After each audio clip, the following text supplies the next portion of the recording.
আসসালামু আলাইকুম। সাধারণ জ্ঞান অংশ ইংরেজি এবং বাংলা বিষয়ের উপর প্র্যাকটিস টেস্টে স্বপ্নের স্কুলে আপনাকে স্বাগতম। সংবিধান অনুযায়ী বাংলাদেশে কার উপর নির্বাচন পরিচালনার দায়িত্ব ন্যস্ত? নির্বাচন পরিচালনার দায়িত্ব ন্যস্ত হচ্ছে প্রধান নির্বাচন কমিশনারের। লালবাগ দুর্গের অভ্যন্তরে সমাহিত শায়েস্তা খানের কন্যার আসল নাম কি? আসল নাম হচ্ছেন ইরান দৌত। বাংলাদেশ সরকারের রাজস্ব আয়ের প্রধান উৎস কোনটি? প্রধান উৎস হচ্ছে ভ্যালু অ্যাডেড ট্যাক্স বা ভ্যাট। বাংলাদেশের সংবিধান অনুযায়ী রাষ্ট্রপতি কার নিকট পদত্যাগ করবেন? রাষ্ট্রপতি পদত্যাগ করবেন স্পিকারের নিকট। পদ্মা সেতুর পিলারের সংখ্যা কত? পদ্মা সেতুর পিলারের সংখ্যা হচ্ছে 42টি। বাংলাদেশের তৈরি পেট্রোল ক্রাফট এটি মূলত কিসের নাম? পেট্রোল ক্রাফট হচ্ছে যুদ্ধ জাহাজের নাম। বাংলাদেশের উপজাতি নয় কোনটি? বাংলাদেশের উপজাতি নয় হচ্ছে টোডা। খুলনা হার্ডবোর্ড মিলে প্রধান কাঁচামাল হিসেবে ব্যবহার করা হয় কোনটি? খুলনা যেহেতু সুন্দরবনের কাছে এজন্য হচ্ছে সুন্দরী। গণপ্রজাতন্ত্রী বাংলাদেশের সর্বোচ্চ আইন কোনটি? সর্বোচ্চ আইন সংবিধান। বাংলাদেশে বর্তমানে সরকারি ইপিজেড কয়টি? সরকারি ইপিজেড 8টি।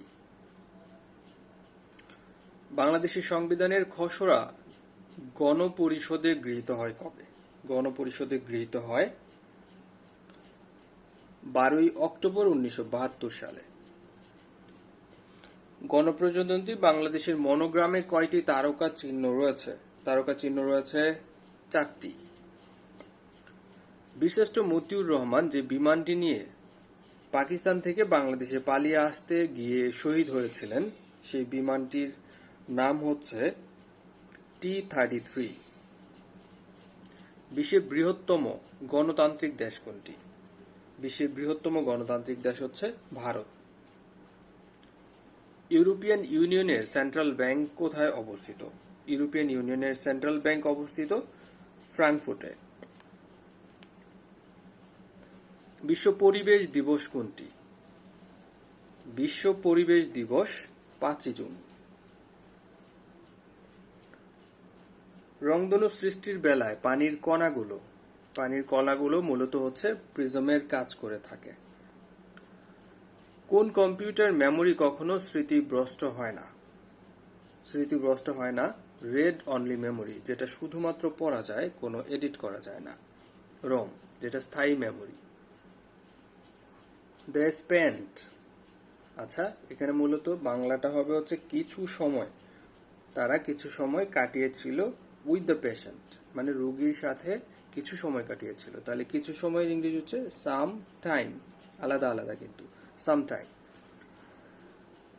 Which is the verb of the word act? অ্যাক্টের ভার্ব কি? অ্যাক্টের ভার্ব হচ্ছে এনঅ্যাক্ট, যার অর্থ হচ্ছে কার্যকরী করা। এখানে দেখেন প্যাসিভ ভয়েস কোনটা কারেক্ট আছে। Where he lives is known to me. The France বলতে কি বোঝানো হয়? দ্য ফ্রান্স বলতে বোঝানো হয় মূলত ফ্রান্সের অধিবাসীদেরকে। That means the French people. Society living in the periphery are always ignored. Periphery অর্থ কি? এর অর্থ হচ্ছে আপনার মার্জিনাল এরিয়াস, মানে প্রান্তিক জনগোষ্ঠী, সমাজের মাঝে প্রান্তিক যে জনগোষ্ঠী আছে তারা সবসময় হচ্ছে নিগৃহীত হয়ে থাকে। Reticence, reticence is an opposite word of what? Reticence শব্দের অর্থ কি? রেটিসেন্স শব্দের অর্থ হচ্ছে যারা কম কথা বলে বা অল্প কথা বলে, স্বল্পভাষী, তাদেরকে রেটিসেন্ট বলা হয়। আর রেটিসেন্টের নাউন হচ্ছে রেটিসেন্স, এর অপোজিট হচ্ছে লোকাশিয়াসনেস, মানে যারা অনেক বেশি কথা বলে, যারা অনেক বেশি কথা বলে, বাচালতা বা বাচাল, তাদেরকে হচ্ছে লোকাসিয়াসনেস বলা হয় সেই শব্দটাকে। After a long recession the economic situation is looking. আচ্ছা, যেহেতু বলা হচ্ছে আফটার এ লং রিসেশন, অর্থনৈতিক অনেক বড় লম্বা একটা অর্থনৈতিক মন্দার পরে, দ্য ইকোনমিক সিচুয়েশন হয়তোবা এটা ভালো হচ্ছে বোঝাচ্ছে, যেহেতু আফটার এ লং রিসেশন। আচ্ছা, তাহলে এখানে দেখেন লুকিং আপ, লুকিং আপ মানে হচ্ছে ভালো হওয়া, ঊর্ধ্বমুখী হওয়া। The salary of a bus driver is much higher. আচ্ছা, মাচ হায়ার, যখন আপনার দুইটা ভিন্ন ধর্মী পেশার আপনার তুলনা করা হবে তখন দেন দ্যাট অফ ব্যবহৃত হবে। দেন দ্যাট অফ যখন ব্যবহার করা হয় তখন হচ্ছে কম্পেয়ার করা হয় টু আনইকুয়াল থিংস অথবা to unequal profession person. Hold water, hold water means হচ্ছে bear examination. Which is in masculine form. আচ্ছা, পুলিঙ্গ এখানে কোনটা আছে? পুলিঙ্গ হচ্ছে এখানে আছে ড্রেক।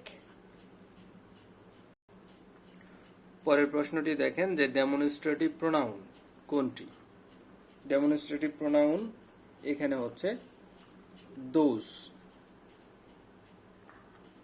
হি সাকসিডেড, সাকসিডেড এর পরে কোন প্রিপোজিশন বসে? সাকসেসের পরে কিন্তু ইন ব্যবহৃত হয়, যেটা অর্থ হচ্ছে সফলতা। তাহলে হি সাকসিডেড ইন, ইনের পরে যখন কোনো ভার্ব আসবে বা যে কোনো প্রিপোজিশন টু ছাড়া যে কোনো প্রিপোজিশন আসবে তখন ভার্বের সাথে আইএনজি যুক্ত হয়। তারপরে প্রশ্নটা দেখেন 10 Miles. 10 Miles,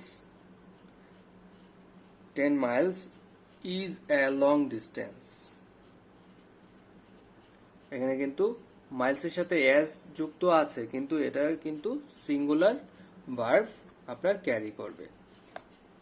select the correct spelling, correct spelling সাজেশনের কোনটি? Suggestion, simply suggestion, SUGGESTION, suggestion. Temporal, temporal শব্দের অর্থ কি?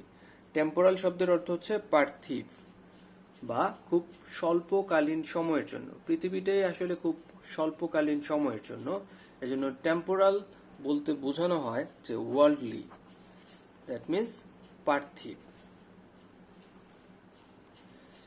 কোন ধর্মীয় গ্রন্থ, কোরআন, ধর্মীয় গ্রন্থের আগে দি প্রিপোজিশন বসে, এজন্য the Quran Leeds the Muslims. এই প্রশ্নটার উত্তর কি হবে সেটা আপনারা একটু আমাকে বলবেন। দেখেন দিস কুড হ্যাভ ওয়ার্কড, দেখেন কুড এর পরে হ্যাভ, তারপর হচ্ছে ওয়ার্কড। আচ্ছা, ইফ এর পরে তাহলে এখন কি বসবে? কুড হ্যাভ তো কখন বসে? যখন এর আগে কন্ডিশনাল যেটা সেটা হয় উড হ্যাভ বিন।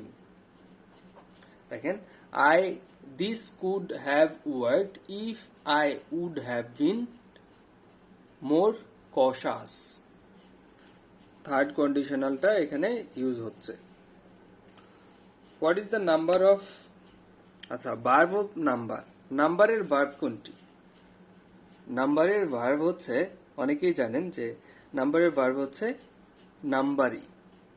অনেকে ভাবতে পারেন যে এটা কেন আনসার হলো না। এটা আনসার হয় নাই কারণ হচ্ছে এন নাম্বার হয় না। যদি হতো এন নিউমেরিক বা এন নিউমার, এন নিউমারের যেটাকে বলা হয় গণনা করা, তখন কিন্তু নাম্বারের ভার্বটা হতো, কিন্তু নাম্বারের ভার্ব এখানে নাম্বারি। এই প্রশ্নটা হয়তো অনেকেরই কমন পড়েছে। I have been living in Dhaka, যখন কখন অনেক দীর্ঘ সাল এখানে মেনশন করা থাকবে তখন হচ্ছে সিন্স ব্যবহৃত হবে, যেমন সিন্স মর্নিং, সিন্স ইভিনিং। আর যখন হচ্ছে এখানে থাকবে যে 2 days, 3 days, 4 days, 2 months, তখন সেখানে ফর ব্যবহৃত হবে।